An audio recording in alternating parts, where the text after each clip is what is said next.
Fish corporation chairman Metti Sai Kumar, ఆయన ఒక wrestler నుంచి చైర్మన్ జర్నీ ఆయన మాటల్లోనే విందాము. Hi sir. How are you sir?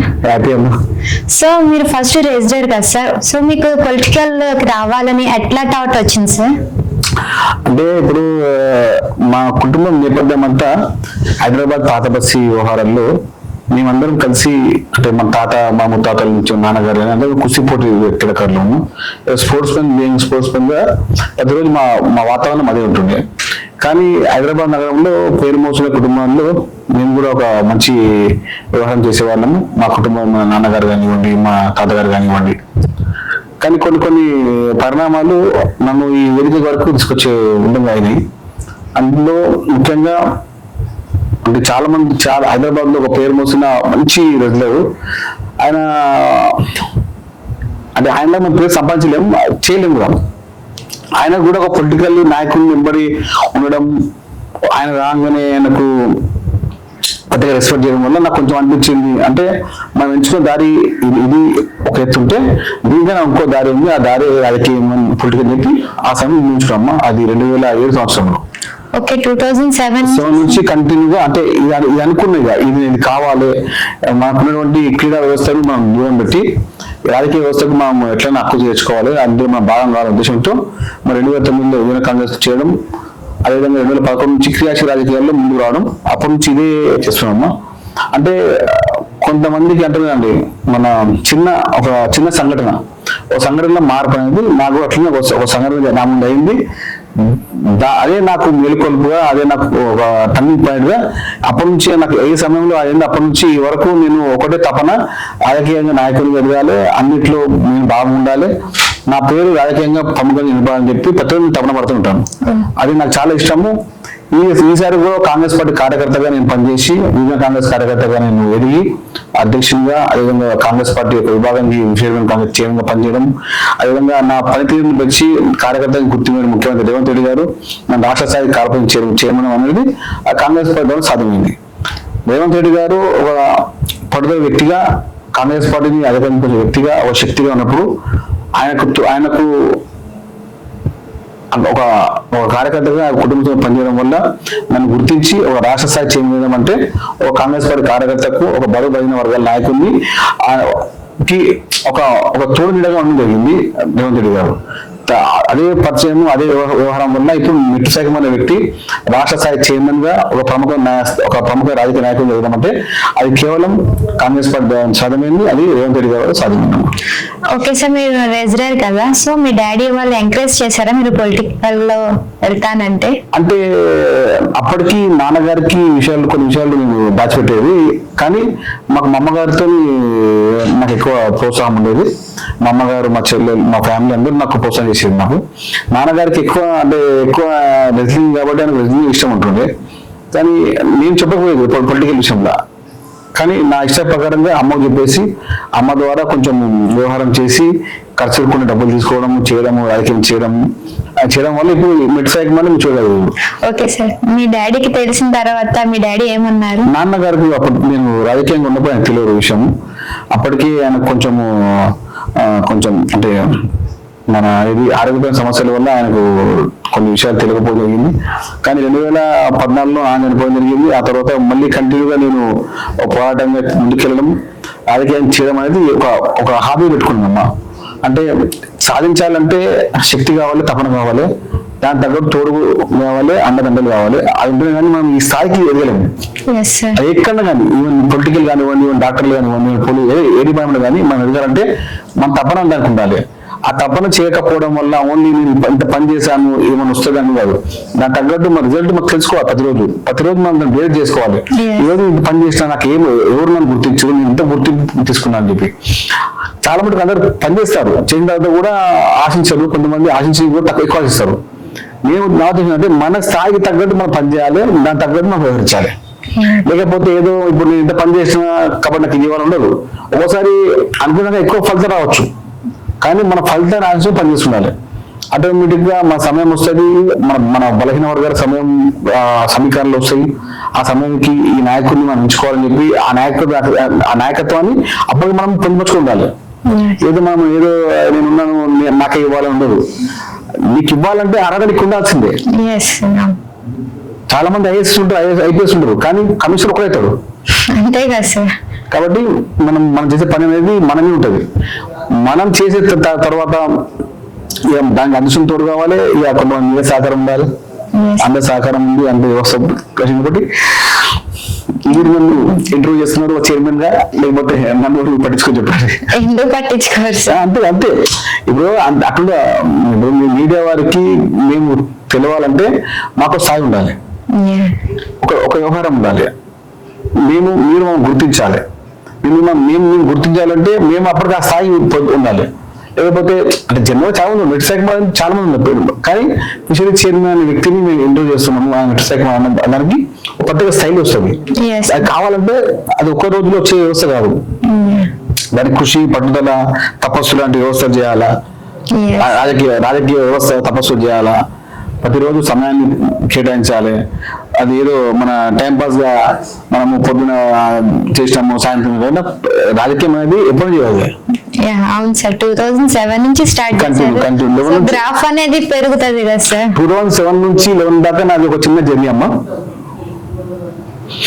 అంటే లిటిల్ బిట్ జర్నీ, అంటే అక్కడక్కడ అయింది. కానీ ఎప్పుడు నాది ఆప్షన్ ఉంటుండే. కానీ 2011 తర్వాత నాది ప్రతిరోజు ప్రజెంట్ కేసే. ప్రతిరోజు ఈ రోజు నేను ఎప్పుడు అలసిపోలేదు. ఈ రోజు చేస్తే ఎప్పుడు 2011 నుంచి అప్పటి నుంచి ఇప్పుడు ఈ రోజు వరకు, ఈ సమయం వరకు, ఈ క్షణం వరకు నేను ఎప్పుడు పనిచేస్తూనే ఉంటా. నాకు అది అలవాటు అయిపోయింది. నేను దానికి ఇష్టపడతా. ఎంతవరకు చదువుకున్నారు సార్ మీరు? నేను ఎంకామ్ ఎల్ఎల్బి అయిపోయిందమ్మా. 2013 ఎల్ఎల్బి అయిపోయింది. లైలా స్కూల్ అని అది 10th క్లాస్ నాంపల్లి గవర్నమెంట్ స్కూల్లో కాలేజ్లో ఇంటర్, మన లలిత డిగ్రీ కాలేజ్లో డిగ్రీ అయిపోయింది. అంబేద్కర్ లా కాలేజ్లో ఎల్ఎల్బి నుంచి ఎంకామ్ చేశాను. ఈ వ్యవస్థ ఇంతవరకు జరగడం రాజకీయంగా కాంగ్రెస్ పార్టీ మెట్టు సైకమాన్ని గుర్తించింది. బలమైన నాయకుడిని ముందుకెళ్ళిన ఉద్దేశంతో రేవంత్ రెడ్డి గారు ఇక్కడ ఈ స్థాయిలో నన్ను ముందు తీసుకొచ్చి ఒక రాజకీయ నాయకుడిని పక్కన తీశారు. And you are so looking great sir. But ఇంత బిజీ టైంలో మీరు ఎట్లా మెయింటెనెన్స్ చేస్తున్నారు సార్? అంటే రాజకీయంలో బిజీ అనేది ఒక పార్ట్ ఆఫ్ ది లైఫ్ అమ్మా. మనం బిజీ ఉండాలి అనుకుంటూనే ప్రజలు పనిచేస్తుండాలి. బిజీ ఉంటుంది. మనము ఆ సమయాన్ని కల్పించుకోవాలి, సమయాన్ని ఇచ్చుకోవాలి. లేకపోతే మన గుర్తు మనకు ఉండదు. అది మన పది వస్తుంది, కానీ దాన్ని నిలబెట్టుకోవాలంటే అదొక పెద్ద శక్తిగా పనిచేయాలా. మనం ప్రతిరోజు ఇచ్చిన బాధ్యతను ఇంకా మెరుగు పనిచేయాలి. ఇప్పుడు ఇంతకుముందు మనం కాంగ్రెస్ పార్టీ వ్యవహారాలకు పనిచేసినప్పుడు ఇప్పుడు ప్రభుత్వ పరంగా పనిచేసి ప్రజలకు ఏ విధంగా మేలు చేయాలి, మత్స్యకారులకు ఏ విధంగా చేయాలి ఉద్దేశంతోనే రేవంత్ రెడ్డి గారు నన్ను నమ్మి ఇంత పెద్ద బాధ్యత నాకు ఇచ్చినందుకు ఆయన ఎప్పుడు రుణపడి ఉంటాను. మత్స్యకారుల కుటుంబాలకు ఎప్పుడు చదువు చేయడంలో మేము ముందు ఉంటాము. అంటే ఇప్పుడు మత్స్యకారులు ఉంటారు కదా సార్, వాళ్ళకి వేటకి వెళ్తేనే కదా వాళ్ళకి జీవనాధారం అనేది. అంటే వర్షాకాలంలో సో వాళ్ళకి మీరు ఎలాగా అండగా ఉంటున్నారు సార్? అంటే ఇప్పుడు రాష్ట్ర స్థాయి వ్యవహారాలు ఉన్నప్పుడు మనము 3 నెలల నుంచి 6 నెలల వరకు చేపలు పట్టే వ్యవహారం ఉంటుంది. అది ఇంకా 6 నెలలు ఫ్రీ ఉంటారు. కాబట్టి మత్స్యకారులకు ప్రతి నెల ఏదో ఒక వ్యవహారంలో వాళ్ళ ముందు తీసుకెళ్లాలా. అదేవిధంగా ఫిష్ స్టాల్ ఇవ్వాలా, ఫిష్ క్యాంటీన్ ఏర్పాటు చేయాలా, ఫిష్ మార్కెట్ ఏర్పాటు చేసి వాళ్ళకి ఏదో ఉపాధి ఇచ్చే విధంగా ముందుకు ప్లాన్ ఇస్తున్నాము. గత ప్రభుత్వాలు కేవలం మమ్మల్ని వాడుకున్నాయి. రేవంత్ రెడ్డి గారి ప్రభుత్వం, కాంగ్రెస్ పార్టీ ప్రభుత్వం మత్స్యకారులని కుటుంబ సభ్యులు చూస్తుంది. మత్స్యకారులని వారి యొక్క ఆర్థిక పరిస్థితి పెంచే విధంగా మేము పంచవర్ష ప్రణాళిక ఏర్పాటు చేసుకున్నాం. తద్వారా ముందుకెళ్తున్నాం. కేటీఆర్ గారు మీరు ఇచ్చిన పథకాల్లో ఒక పథకమే మీరు అమలు చేశారు, మిగతా పథకాలు ఎందుకు అమలు చేయలేదు, దాని గురించి హైడ్రా అనేది బయటకు తీసుకొచ్చారు అని చెప్పని అంటున్నారు. దీని పట్ల మీరేమంటారు సార్? కేటీఆర్ గారు ఇప్పుడు రాజకీయ అజ్ఞాని అంటున్నాం. అధికారం పోయిన తర్వాత ఏం మాట్లాడాలో, ఎట్లా మాట్లాడాలో, ఎక్కడ మాట్లాడాలో, ఎప్పుడు మాట్లాడాలో తెలియకుండా ఉన్నాడు కేటీఆర్ గారు. ఈ కేటీఆర్ గారు మనం మాట్లాడామంటే మనకు టైం వేస్ట్ ఇక. కేటీఆర్ అనే వ్యక్తిని, హరీష్ రావు అనే వ్యక్తిని మేము ఎప్పుడు కౌంట్ చేయము. మా డి అంటే కేసీఆర్ తో, కేసీఆర్ ని పక్కన పెట్టింది రేవంత్ రెడ్డి గారు. వీళ్ళంతా ఫోన్ చేసే కొట్టండు, చిన్న లిల్లీ పుట్స్ వీళ్ళు. రేవంత్ రెడ్డి గారి ముందు కేటీఆర్, హరీష్ రావు లిల్లీ పుట్స్. ఆయన రాజకీయం ముందు, ఆయన రాజకీయ నైపుణ్యం ముందు, ఆయన రాజకీయ విజ్ఞానం ముందు, ఆయన రాజకీయ మన ఒక రాజకీయ శైలి ముందు మీరు కేటీఆర్ హరీష్ రావు నథింగ్.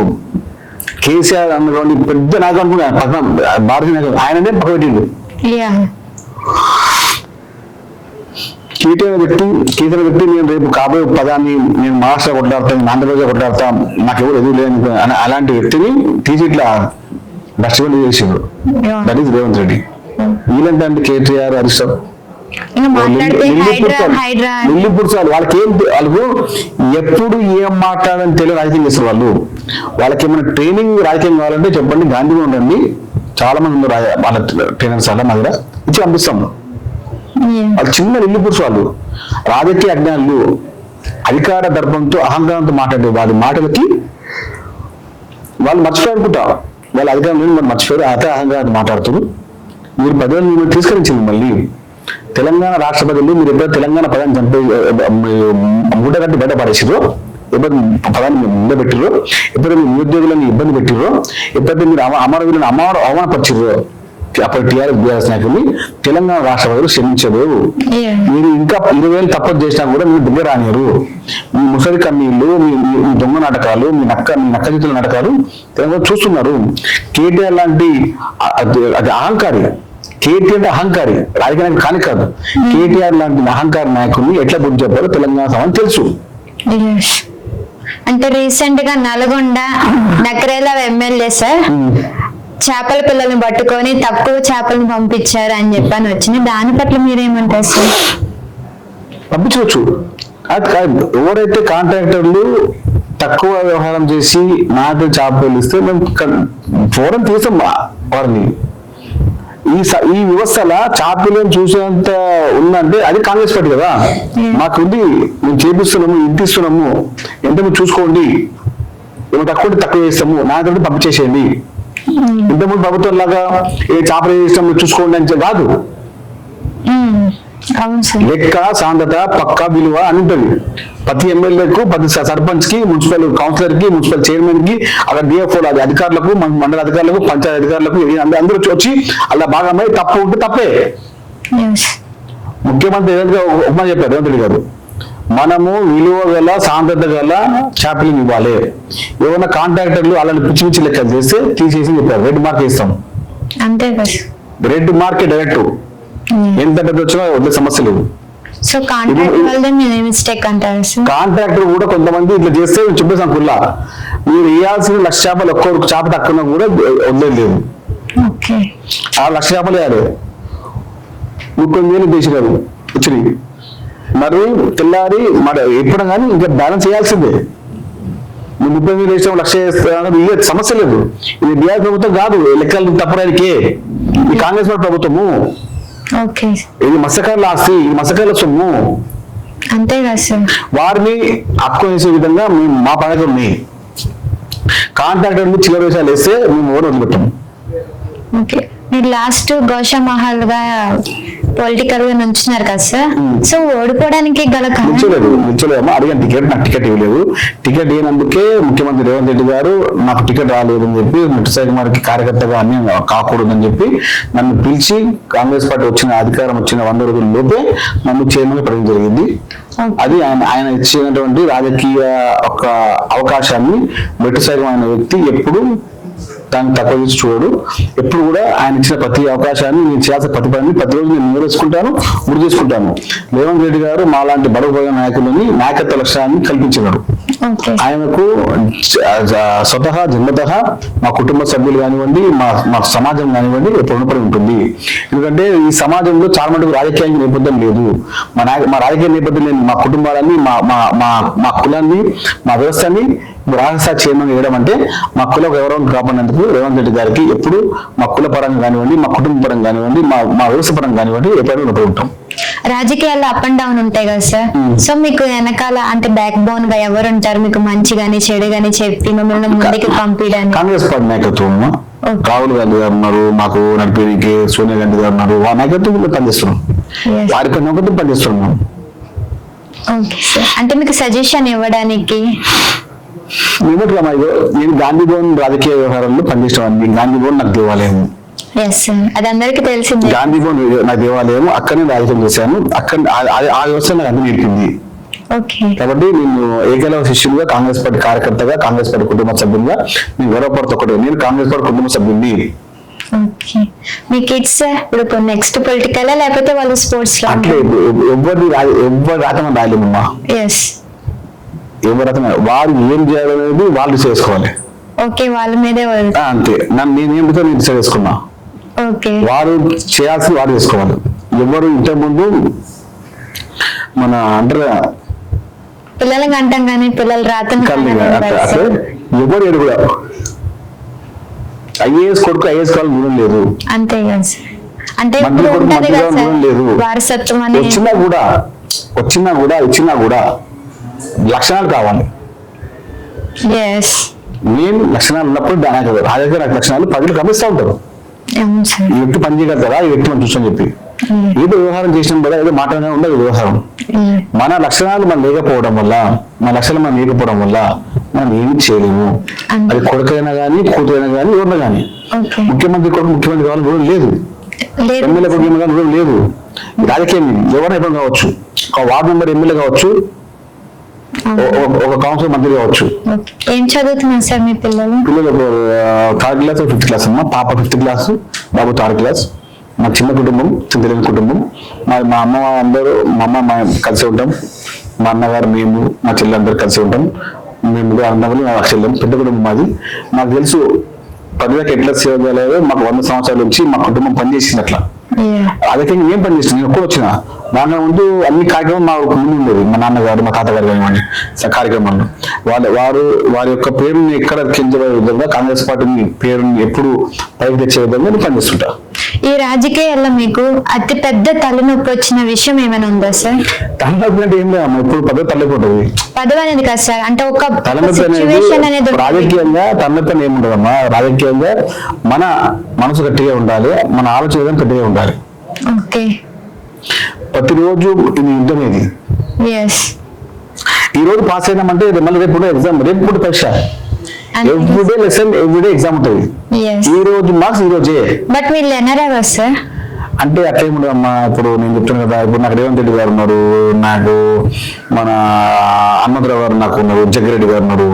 అంటే నేను కలిసి వాళ్ళతో పాలిటిక్స్ చేసేవాళ్ళము, వాళ్ళతో చూసిన వాళ్ళము, వాళ్ళ తిరిగిన వాళ్ళము. కాబట్టి వాళ్ళందరూ నాకు గురువులే. రేవంత్ రెడ్డి గారు నన్ను పైకి తెచ్చిన నాయకులుగా నేను ఎప్పుడు రేవంత్ రెడ్డి గారు మర్చిపోను. సో మీకు రేవంత్ రెడ్డి గారు బాగా క్లోజ్ అంటే కదా? అంటే ఆయన అందరికీ నాకు రేవంత్ రెడ్డి గారు అందరికి దగ్గరనే, కార్యకర్తలకు దగ్గర. ఎవరైతే పని చేస్తారో వాళ్ళ దగ్గరైనా, ఎవరైతే రాజకీయంగా పనిచేసి ప్రజలకు దగ్గర ఉంటారు, ఆయన దగ్గర ఉంటారు. ఎవరైతే యాక్టింగ్ చేస్తారో ఆయన ఎప్పుడు దూరంగా పెడతాడు. కాబట్టి రేవంత్ రెడ్డి గారు ఒక చిన్న మాట, సీఎం అంటే ముఖ్యమంత్రి, చీఫ్ మినిస్టర్ అంటారు. రేవంత్ రెడ్డి గారు చూస్తే సీఎం అంటే కామన్ మ్యాన్, సీఎం అంటే కమిట్మెంట్ మ్యాన్, సీఎం అంటే క్రెడిబిలిటీ మ్యాన్. ఈ 3 పదాలు ఆయన వర్తిస్తాయి. ఒక కామన్ మ్యాన్ గా ముందుకు వచ్చిండు, ఒక కమిట్మెంట్ మ్యాన్ గా పనిచేసిండు, ముఖ్యమంత్రి అయిన తర్వాత ఒక క్రెడిబిలిటీగా ఉన్నాడు. సో కార్యకర్తల్ని ఎలా వర్క్ చేస్తున్నారో దగ్గరుండి చూసి, సో వాళ్ళకి ఇంకా బాధ్యతని ఇస్తున్నారు. పక్క రేవంత్ రెడ్డి గారు దానిలో యూనివర్సిటీ పాస్ అమ్మా. కార్యకర్తలని నాయకులు చేయడంలో రేవంత్ రెడ్డి గారికి మించిన నాయకులు ఎవరు లేరు. నెక్స్ట్ రాబోయే తరాలకు మీరు ఇచ్చే సజెషన్ ఏం లేదండి, ప్రతి ఒక్క యువత రాజకీయం వైపు రావాలి. తనకెందుకులే అనుకుంటే సమాజం ఇబ్బంది పడుతుంది, మా ఆలోచనలు వేరే ఉంది. కాబట్టి రాజకీయం అనేది మనం చేయాల్సిందే, యువత ఎందుకు రావాల్సిందే. యువత వచ్చినప్పుడు రాజకీయాల్లో మార్పులు వస్తాయి, విధానాల్లో మార్పులు వస్తాయి, అభివృద్ధిలో మార్పులు వస్తాయి, జీవిత విధానాల్లో ముందుకెళ్తుంది. రాజకీయం అనేది ఒక పెద్ద వ్యవస్థ. ఆ వ్యవస్థలో యువత భాగం లేకపోతే చాలా ఇబ్బంది ఏర్పడుతుంది. కాబట్టి యువకులందరూ రాజకీయం రావాలని కోరుకుంటాను. ఒక యువకుడిగా డెఫినెట్లీ వస్తారు సార్. అంటే ఇలా మంచి చేయాలనుకుని కూడా వచ్చే వాళ్ళు చాలా మంది ఉంటారు సార్. మంచి అనేది మనం చేస్తూనే ఉండాలమ్మా, చేయకపోతే రాజకీయం మనం చేయలేము. మీ దగ్గరికి అతి పెద్ద సమస్య ఏమైనా వచ్చింది సార్, దాన్ని మీరు ఛేదించి ఏమైనా సొల్యూషన్? అంటే నాకు ఒక పెద్ద 42 years నుంచి ఒక పెద్ద మసగాలు ఒక పెద్ద ఉండే, అది ఒకటి సాల్వ్ చేశాను. 42 సంవత్సరాలుగా కోర్టులో కూర్చొని కొట్లాడుకొని తగలు బలికొని రక్తాలు దారిన వాళ్ళందరినీ కూడా కూర్చొని మొత్తం ఒక మూమెంట్ చేసి పెట్టాను. ఆల్మోస్ట్ అది కోర్టు క్లియర్ అయిపోతుంది. అది ఒక పెద్ద మా చాలా గంటగా భావిస్తాను. మత్స్యకారులకు ఏమైనా కూడా ఇబ్బంది ఉంటే కూడా నేను ప్రత్యక్షంగా అందులో పాల్గొని దాన్ని సాల్వ్ చేస్తాను. ఎస్. ఇంకా ముందు మాకు ముచ్చట లేవు, ముందుకు వెళ్ళాల్సిందే. ఓకే. అండ్ ఇంత బిజీలో కూడా మీరు ఇంత హ్యాండ్సమ్ గా కనబడుతున్నారు సార్, ఎట్లా మెయింటెనెన్స్ చేస్తున్నారు? అంటే మా మదర్ ఒక బ్లెస్సింగ్స్ అంటే మనది ఏముంటదమ్మా, వాళ్ళ అమ్మ వారు ఇచ్చిన ఆశీర్వాదము ప్రతిరోజు మా మంచి ఉండాలని కోరుకునే వారి యొక్క పూజ కానివ్వండి, వారి యొక్క మంచి సేవలు కానివ్వండి, వాళ్ళ యొక్క మనసు కానివ్వండి, వాళ్ళు మంచి చెప్పడం వల్ల ఇది ఉన్నాం. అంటే మా పెంపకంలో మా అమ్మగారి పాత్ర చాలా పెద్ద పాత్ర. నాన్నగారు అప్పుడు బయట అంత వ్యవస్థ ఉంటుంది, కానీ అమ్మగారి పాత్ర చాలా పెద్ద పాత్ర. మీ ముందు ఉన్నట్టు ఏ కారణం, మా నాన్నగారు నాకు జన్మ ఇచ్చిన వ్యవస్థలో మా అమ్మగారు నాకు తోబడి ఉండడం వల్ల. భాగ్యరేఖ, జయరామ్, ఇద్దరు నాకు జన్మనిచ్చిన తండ్రి, పేరిచ్చిన తండ్రి, నన్ను ఎట్లా నడవాలని నేర్పే మా తల్లి. ఈ ఇద్దరితో నేను నేర్పించుకున్నా. అట్లనే ఉంటాను, ఇలానే ఉంటాను. వాళ్ళు చెప్పిన మార్గాన్ని ఎప్పుడు వదిలిపెట్టే సమస్య లేదు. మా దగ్గర ఎవరు వచ్చినా కూడా వారి ఇబ్బంది ఎంత పెద్దనా కూడా మా సహకారం తప్పుకుంటుంది. సమస్యలు సమయం బట్టి రావు, సమయం వచ్చినప్పుడు మనం వాళ్ళకి సహాయం చేయాలి. అది నేర్చుకున్నాను. ఆ నేర్చుకునే విధానాన్ని ఎప్పుడు పాటిస్తుంటాను. అధికారం ఉన్నా అధికారం లేకున్నా సమస్య ఎప్పుడు చెప్పి రావు. సమయం ప్రకారం సమస్యలు వస్తాయి, సమయంలో మనం సహాయం చేయడమే మన ఉద్దేశం. అదే కదా sir leader of thank you so much sir.